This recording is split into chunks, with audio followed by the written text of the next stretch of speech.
네, 노래 듣고 왔습니다. 자, 이제 김혜리 기자님이 보셨던 영화, 신작 영화 한번 소개해 오늘은 두 편 다 한국 영화네요. 네. 우리들이라는 윤가은 감독의 장편 데뷔작입니다. 그리고 이제 기획 총괄자 크레딧에는 이창동 감독의 이름이 올라 있어요. 윤가은 감독이 영화학교 출신인데요. 이제 그 학교의 교수로 이제 이창동 감독은 계시기도 했고 이런 연인 것 같습니다. 자, 영화는 초등학교 운동장에서 시작을 해요. 네. 피구를 하려고 하는데 아이들이 편을 먹고 있어요. 그러려면 이제 주장 둘이 가위바위보를 해서 우리 팀에 원하는 친구를 한 명씩 데려가야 하잖아요. 네. 근데 이제 카메라는 그 아이들 다 보여주는 게 아니라 처음부터 줄곧 한 소녀의 얼굴을 지켜보고 있죠. 조금 가까이서 그러니까 머물고 있어. 그 아이를 지켜보고 있는데 그 아이의 이름이 선이라는 여자아이, 소녀예요. 4학년이죠. 그러니까 11살, 10살 그쯤 됐는데 이게 이제 하나씩 멤버를 리크루트를 해가는데 선이는 계속 가위바위보를 할 때마다 이번에 나를 선택해 주지 않을까라고 기다리고 있는 게 얼굴에 보여요. 그리고 이제 계속 미소를 짓고 있죠. 이 두 친구를 번갈아 보면서. 근데 매번 실망을 하게 되는 거예요. 아무도 뽑지 않아요, 얘를. 그래서 이제 마지막에 남아서 그냥 남은 팀에 들어가자마자 코트에 들어가자마자 그 수비수 쪽에서 야, 너 금발 봤잖아 라고 하는데 억울한 그런 거, 그럼 안 밟은 것 같은데 주변에서 야, 너 금발 봤는데 왜 안 나가냐? 막 이런 식으로 몰아가서 곧장 이제 경기장 밖으로 아웃이 되게 돼요. 근데 왜 제가 학교 다닐 때는 이 현상이 심하지 않아서 뭐라고 제가 정확히 말씀드리지는 모르지만 아이들이 한 아이를 따돌리는데 이유가 늘 분명한 건 아니잖아요. 그냥 별 이유 없어요. 그러니까 좀 저보다는 학교를 저는 또 이제 그 시대에 좀 살았었죠. 그러니까 그게 흔히 생각할 때 제일 예쁜 애가 제일 권력이 있고 좀 옷차림이 그래서인가 아니면 제일 가난한 집 아이를 따돌리나 아니면 그런 아주 명시적으로 딱 그런 게 아니라 제일 예뻐서 따돌림을 당하기도 해요. 그렇죠. 그러니까 그게 참 그러니까 이 영화를 보면서 제가 이런 거구나라는 생각이 들더라고요. 근데 그게 분명치가 않은데 이 영화에 나오는 거는 제가 짐작하기로는 그냥 조금만이라도 다수랑 달라 보이는 점을 거듭해서 드러내면 어느 날 그게 모든 기운이 잘못 맞물리면 그날부터 걔는 왕따가 되는 거죠. 네. 그리고 촌스럽다고 여겨지는 어떤 행동을 좀 했다거나 무슨 눈치 없어 보이는 말을 몇 번 했다거나 선생님한테 질문을 많이 한다든가. 그렇죠. 이제 그게 어느 순간 쟤 왜 이렇게 나서라거나 왜 이렇게 튀어라고 생각되면 그게 굉장히 더 큰 어떤 지옥문이 되는 것 같아요. 그런 작은 이유가. 그래서 무엇이든지 하나를 이제 매장해버리는 이유가 될 수가 있고, 그리고 또 제가 영화 보면 생각한 거, 이 왕따라는 운명은 이건 다수결인 게 아니구나라는 생각. 그러니까 다수결이 아니라 여론을 주도하는 어떤 그룹이 있는 거예요. 아이들 중에. 네, 못된 아이가 한 명 있어요. 그러니까 그리고 걔가 목소리가 크고 걔네들이 좀 그 또래 그룹 안에서 권력이 있으면 걔네들이 쟤라고 이제 심판을 해서 몇 번 이제 이렇게 타박하는 말을 하고 나면 걔들의 의견에 이제 다른 애들은 그냥 이제 묵인하는 식으로 해서 흘러가는 것 같더라고요. 영화를 보니까. 근데 이 영화 속에 우리들이라는 영화 속에 선인에 반해서 이런 권력을 쥐고 있는 아이들은 보라라는 소녀를 중심으로 이제 몰려다니는 몇 명의 여자아이들이에요. 그러니까 이 영화가 그리는 건 이제 여자아이들은 여자아이들의 세계가 이렇게 따로 있는 식으로, 그러니까 나이가 그렇잖아요. 3, 4학년 이때는 남자 여자아이들이 조금 따로 노는 시기였던 것 같아요. 저 때도 기억을 해보면. 그렇죠? 네. 약간 서로 내외하거나 재미없어하고 그리고 좀 적으로 여기기도 하고 그랬던 시기였던 것 같아요. 근데 이제 계속 이렇게 피구 시합을 비롯해서 작게 따돌리다가 여름방학 직전에 이제 보라가 생일이었던 거예요. 근데 선이를 생일 파티에 초대하는 척하면서 엉뚱한 주소를 주는 거죠. 그래서 가뜩이나 용돈이 모자라서 선물은 카드에는 선물은 5,000원 이상 이렇게 써 있는데 초대 제가 카드예요? 보면서 어이가 없어서 계좌번호 안 써놓은 게 다행입니다. 농담입니다. 문화는 바뀌는 거니까. 근데 용돈이 모자라요. 선이는 그렇게 넉넉치가 않아서. 근데 손재주가 있어요. 그래서 색실로 팔찌 만들잖아요. 그래서 예쁘게 꽈서 자기 거랑 똑같이 만들어서 찾아간 거예요. 생일 파티 선물을 들고 찾아갔는데 그 주소는 엉뚱한 주소였고 이제 이번에야말로 선이는 정말 마음이 무너져서 돌아오게 됩니다. 근데 돌아오던 길에 어떤 전학생, 그러니까 아직 학교에 안 왔고 요 방학이 끝나면 이제 출근이 아니라 등교를 하게 되는 예비 전학생. 그렇죠. 예비 전학생인 지아라는 아이랑 이제 말을 섞게 되고 대화를 나누게 되고 그 아이가 팔찌 예쁘다 또 그리고 친구들이 해주지 않았던 그런 다정한 커뮤니케이션을 하면서 너 가질래? 이렇게 팔찌를 건네주게 돼요. 그러니까 어떻게 해서 지아는 지금 전학을 왔고 교실에 아직 안 들어왔기 때문에 선이가 또래 집단 내에서 어떤 지위를 차지하고 있는지 모르잖아요. 네. 전혀 모르고 편견도 없는 상태고 그러니까 이런 따돌림 받는 애랑 친해짐으로써 자기가 불이익을 입을 수 있다는 생각도 전혀 안 하는 상태고 게다가 방학이니까 이제 학교에 갈 필요 없이 둘은 지금 막 사귄 둘은 둘만의 여름을 아주 행복하게 보내게 돼요. 그리고 이제 둘이 친하게 지내면서 모든 가정엔 각자의 문제가 있잖아요. 각 가정마다. 그래서 이제 가까워지니까 두 아이의 문제를 서로 알게 되는 거죠. 그래서 선이랑 지아랑. 근데 선이네는 뭐 크게 문제가 있는 집은 아닌데 아버지는 공장에서 일하시고 어머니는 집이랑 붙어있는 분식집에서 이제 김밥을 새벽마다 많이 싸세요. 그래서 제가 영화 보고 김밥이 너무 먹고 싶었는데 근데 단 하나 이제 아버지는 할아버지가 지금 중병으로 중환자실에 있는데도 들여다보길 꺼리고 늘 이제 어머니만 가봐요. 그 정도로 뭔가 부자 사이가 좋지 않은 사연이 있는 거죠. 그리고 이 집의 유일한 좀 불안 요소는 아빠가 좀 술을 많이 드신다는 거. 근데 그것도 뭐 술 버릇이 나쁘거나 폭력적이거나 한 건 아닌데 꼭 이제 퇴근할 때 한 병 사들고 들어와서 꾸준히 마시는 그런 그래서 약간 걱정이 되는 이제 그런 정도고 지하 쪽은 그럼 어떤 아픔이 있냐면 선인애보다 훨씬 유복해요. 네. 용돈도 많고 핸드폰도 갖고 있고 근데 이제 아주 어렸을 때 부모가 헤어졌고 이제 아빠는 훨씬 젊은 새엄마랑 결혼을 해서 이제 지아는 할머니가 키우고 있는 거예요. 그래서 이 동네로 와서 살게 된 건데 이렇게 이제 둘이 집을 오가고 그러니까 뭐 파자마 파티 하듯이 아니면 이 집에 와서 자기도 하고 하면서 선이한테는 남동생 하나가 있는데 아주 귀여운 윤이라는 남동생이 있는데 이제 동생도 지아 누나 하면서 따르게 되고 그래서 내게 네 거 같고 니께 내 거 같고 그런 여름을 보내는 거예요. 방학 동안의 일이죠. 그렇죠. 방학 네. 동안의 일이죠. 근데 이제 방학 도중에 지아가 할머니의 강권으로 학원을 다니게 돼요. 네. 그리고 선이는 학원에 갈 만한 형편은 아직 부모님이 이제 그런 여유가 없어서 둘이 다른 생활 세계가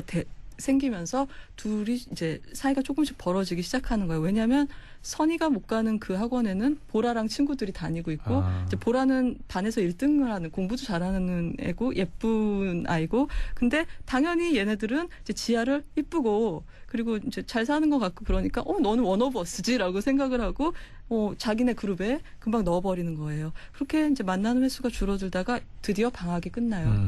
그리고 개학을 했을 때 모처럼 만난 지아가 정식으로 담임 선생님에 의해서 우리 전학생이다라고 되는데 그 장면이 너무 마음이 그러니까 이 교단에서 자기소개를 하잖아요. 전학생이. 근데 선이는 너무 신나서 우리 반에 왔어. 지아가라고 생각해서 걔랑 눈을 맞추려고 막 그러는데 돌아오질 않는 거죠. 그 시선이. 그러니까 왠지 냉담하고 무덤덤하고 그리고 지아는 아까 그 보라네 그룹하고 어울리고 있고 그렇게 몇 번 사소한 그게 항상 처음엔 그렇잖아요. 얘가 나한테 일부러 그러는 건지 그냥 우연히 내가 서운하게 느끼는 건지 애매한 일이 자꾸 거듭되잖아요.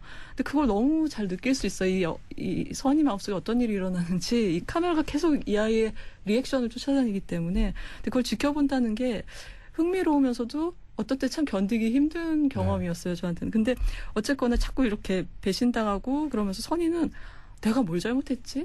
어떻게 하면 다시 지아랑 친해지지라고 처음 얻게 된 이 친구 관계를 회복하려고 고민하지만 이미 지아의 마음은 뜬 상태고 여기서 더 나빠지는 게 둘만의 세계가 있었잖아요. 네. 그러니까 둘한테만 털어놓은 비밀들이 있었잖아요. 근데 둘이 이렇게 서운함이 겹치고 거기에 대해서 잘해보려고 하다가 또 밀쳐질 때 욱해서 뭔가를 얘기하고 이러다가 그 둘만 나눴던 비밀이 공적인 자리에서 공격의 꼬투리 내지는 약점이 돼버리는 거예요.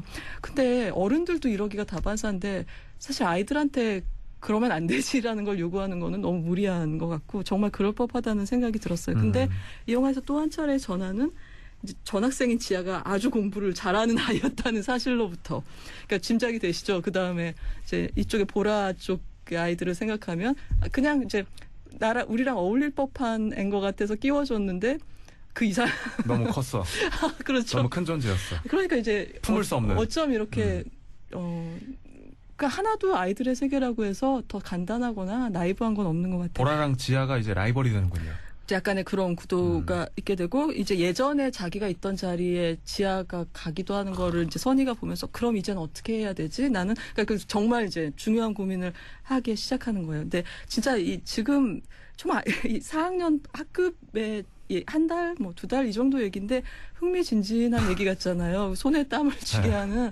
근데 보는 동안은 정말 이게 뭐 아유 뭐 애들이 뭐 그러면서 크는 거지라는 생각 전혀 들지 않아요. 보면서 아우 어떡하지? 다음엔 아니, 어떡하지? 되게 좀 생각보다 복잡한 그런 맞아요. 표정 연기들이 많이 보여야 될 것 같은데 학생들이 연기 잘하나요? 저 깜짝 놀랐어요. 아, 그래요? 뭐 특히 지하하고 선희는 그냥 이제 정말 잘 찍었다 정도인데 이 선희의 남동생 윤희 역할을 하는 더 어린 아이가 있는데 얘는 약간 고레다 히로카즈 영화과의 아, 그래요? 그런 연기를 하는 거예요. 그러니까 그걸 뭐라고 해야 되나?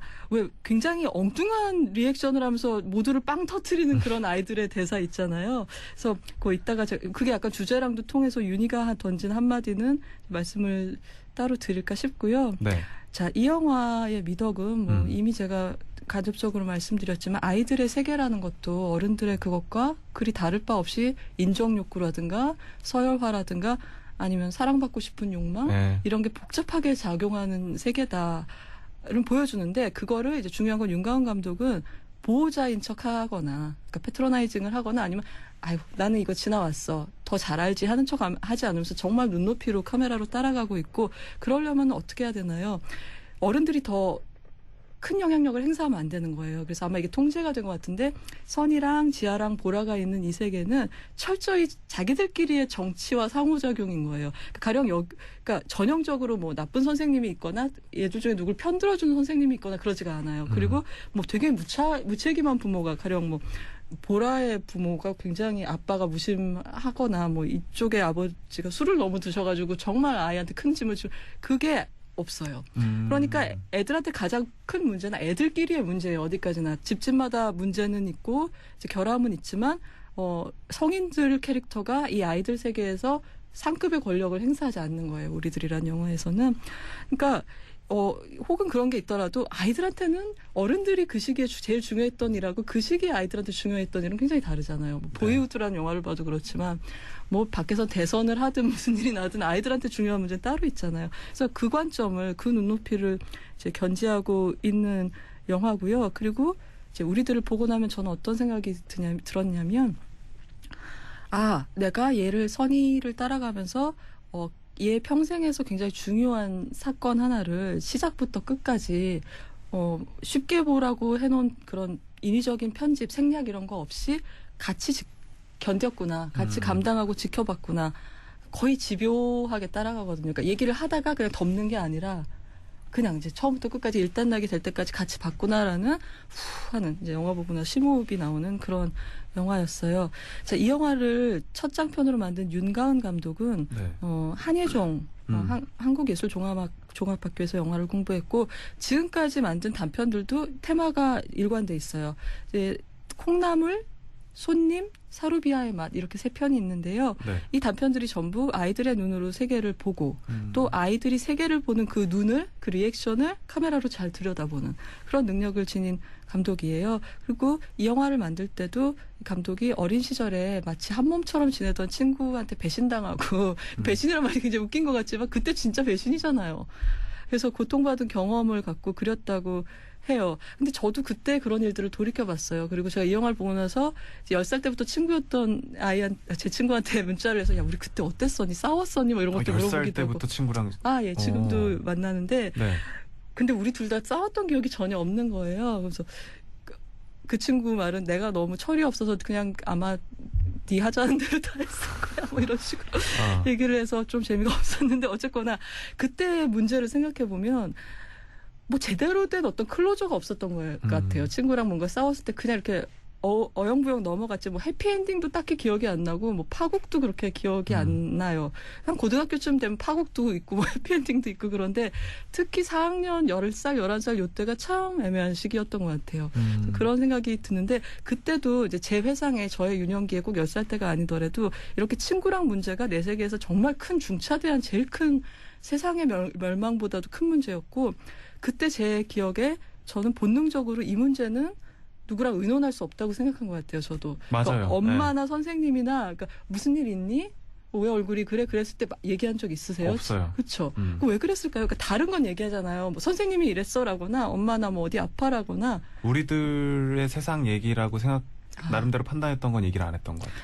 그러니까요. 저는 그걸 지금 깨달았어요. 왜 이 친구와의 그런 정말 나한테 중요한 문제는 암하고 의논을 안 했었구나. 그러니까 말씀하신 대로 이건 내가 혼자 감당하고 해결책도 내가 찾아야 돼. 아무도 나한테 못 가르쳐줘라는 걸 알았던 것 같아요. 그래서 이 영화도 끝에 가면 그런 식인 거예요. 그러니까 결국은 이 아이가 전혀 이제 그 다음에도 분명히 나빠질 수 있는 것 같은 한 계단에 불과하지만 어떤 결정을 내리는 건데 그 결정에 암시를 주는 대사가 아까 말씀드린 그 고레다 히로카즈 세계에서 놀러 온 것 같은 윤이라는 캐릭터가 하는 말인데 이런 거거든요. 그러니까 그게 기상천외한 한마디를 보고 관객들이 심각하게 보다 갑자기 으하하하 하고 무장해제 되는 건데 얘가 맨날 흉터가 나서 와요.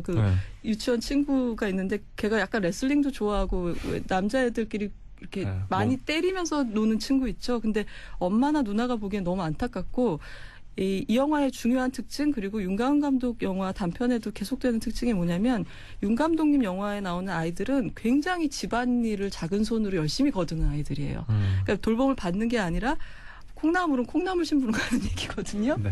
그리고 손님이란 영화 제가 정말 좋아하는 손님이란 단편 영화를 그 영화는 여고생이 주인공인데 네. 아빠가 바람을 피는 걸 안 여고생이 그 집을 찾아가는 거예요. 분노해서. 그래서 어른은 아무도 없고 그 아빠의 애인인 아줌마의 아이들 그 남매 자기보다 훨씬 어린 남매랑 하루를 보내는 얘기거든요.